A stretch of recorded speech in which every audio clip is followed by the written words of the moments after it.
The time 6:30, I will call to order the City of Mulberry Planning Commission.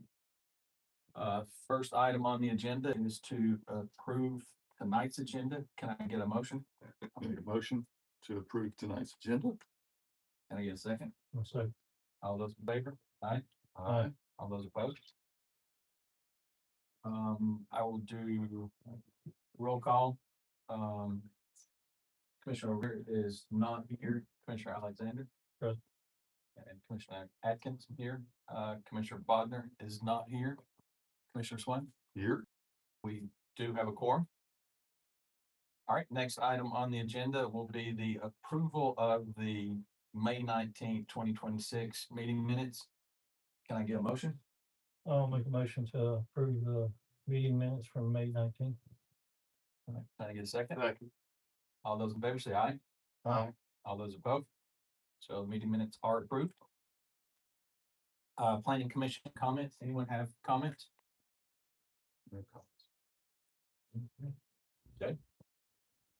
All right, so the next item on the agenda is the public comments. Comment to the Planning Commission should be limited to no more than 3 minutes and shall not be related to agenda items. Public comment for an agenda items may be provided during the public comment period up for the item. Groups wishing to address an issue should select the time allowed for all issues shall not exceed a total of 10 minutes. Issues raised at the time are generally referred to the secretary for review. Responses will be provided at a later date. I'll make a motion to open the period for public comment. Do I have a second? Second. All those in favor say aye. Aye. All those opposed? So we are now open to public comment. We have no one from public to comment.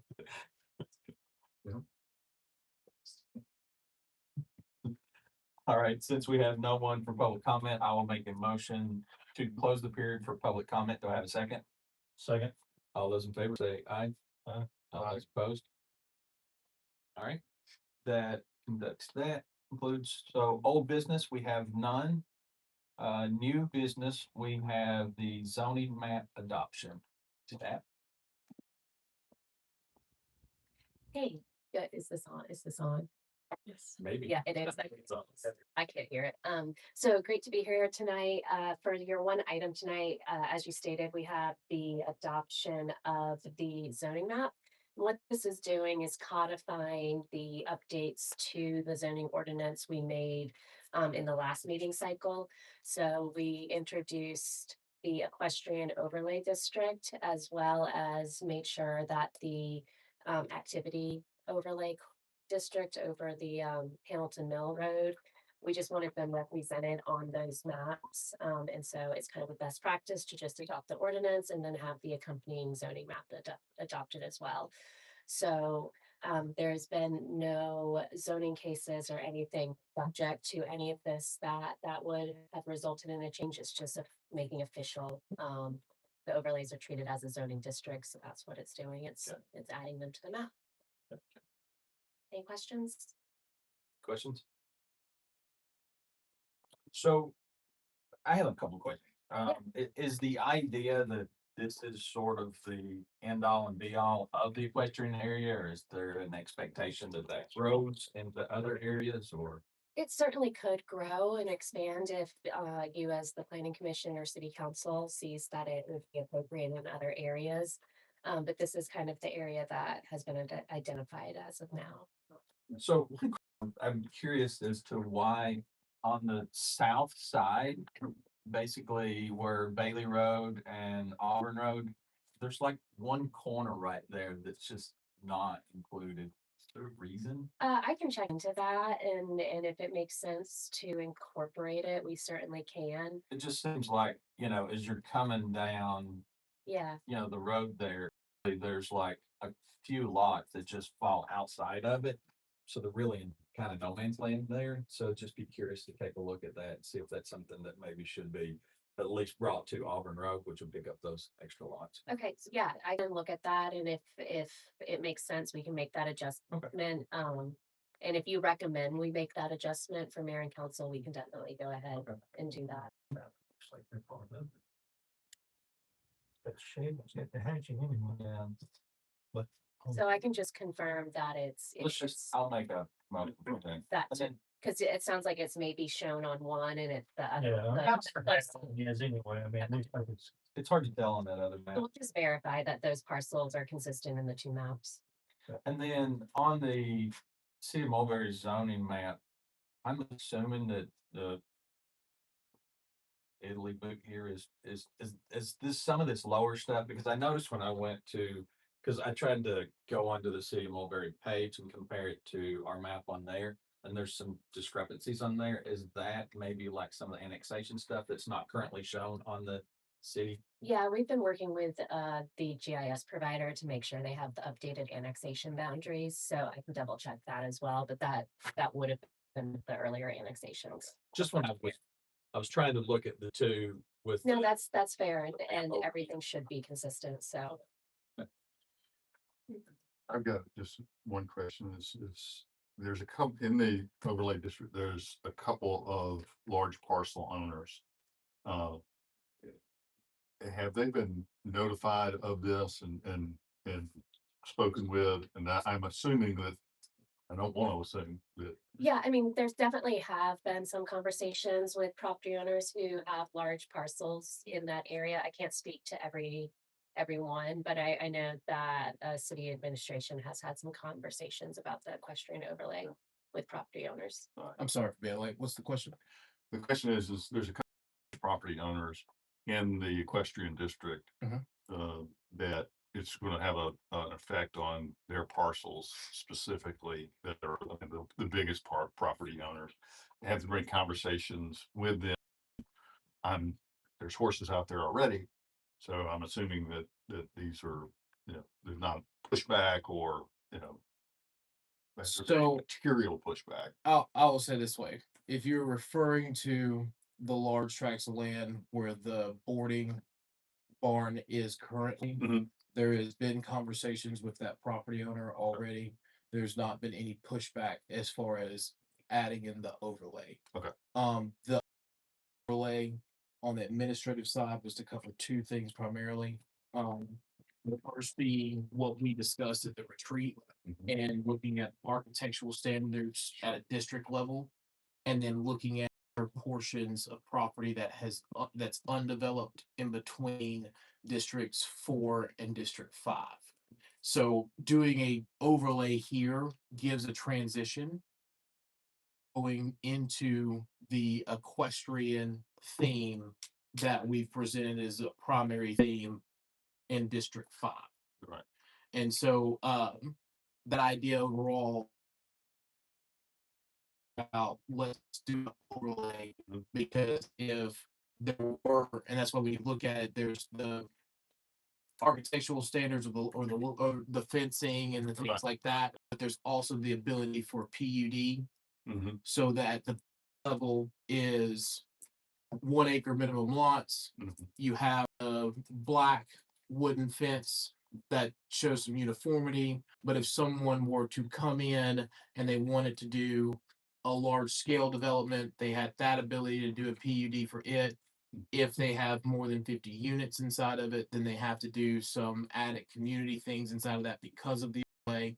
And instead of trying to make that a part of all the various zoning districts that are in there, Sure. it's easier just to go ahead and put an overlay on top of that, and then just say in the overlay, you can have RA 200, a PUD, and then what else do we put in there? RLL for the large lot, Large lot. Right. and then large lot still be the basis. Right, so in practical terms, if a person wanted to put up a fence as an existing landowner, it's been there a while, they're gonna have to meet the expectations on the front yard or of the equestrian overlay district. That's correct. Uniformly, okay. Yes, sir. And that doesn't change the uses that are already existing. Mhm. All those are grandfathered in. Mhm. If someone wanted to come in and build just a single family regular home, Mhm. then they could do that. If someone is under 50, they still have an ability to do everything that they wanted to without adding the community input, like the things we listed for trail and additional things of that nature. So this, Good. Because for the single family home, someone wants to build a house, they do have to meet the architectural standards of the overlay. That's what I'm saying. It still falls under the It architecture. still falls under the architectural standards, right? And that goes into the district architectural standards, that goes to the railing for that. But it's that there's escalators in there for what you're trying to do. The goal is that if someone wants to come in and they just want, like most lots out there, they want to have their, 1 acre lot. It's really just a fence, or if someone wanted to build new, then it's meeting the new architectural standards plus the fence. But if someone wants to actually come in and try to do a development there are added requirements that give back and meet kind of the rural standards that we put in place. It makes it to where, if you're not, just being blunt and honest, if you're not doing single family residential on, a couple lot basis, if you gotta make it worth your while, Mhm. right? And there's those elements of, working with the land that are all included in that. And it all goes down to R100, R75, if those were. Those are not permitted zones not inside of that. But if it was already zoned as that. If it's already zoned in that, then it's there, right? But now anything else, if I want to develop it, they have to meet our current RA 200 standards or RLL, which is our acre lot. Or they want to go less than an acre. It has to be a part of a larger plan unit development. Hmm. And then it would have to be, pretty substantial. Right. For exemption flats. Yes. Sure. Now, most of the exemption plats that we've seen so far, right, will fit within that 1 acre basis anyway. Right. Because we've kind of changed that standard to, it's like something like almost all of them, if not all of the exemption plats that we've seen are an acre or more. I imagine so, yeah. Cause if it's an exemption plat, it still has to meet whatever that current zoning is. So Right. if it's already R 200, it still has to meet those size requirements. That's correct. Yes, sir. But those exemption plats that maybe have a private drive and acre lots or 2 acre lots that are R200 running front to back, they don't necessarily have the road frontage.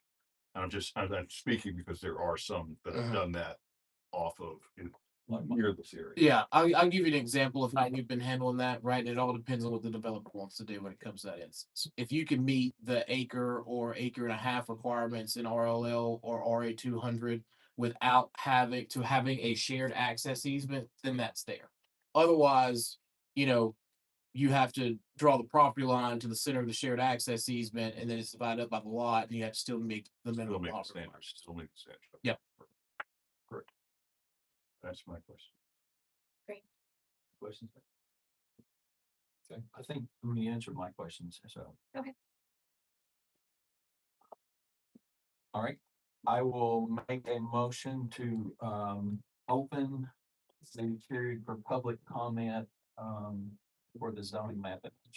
Second, Think it's second? all those in favor say aye. Aye. All right, anyone speaking for?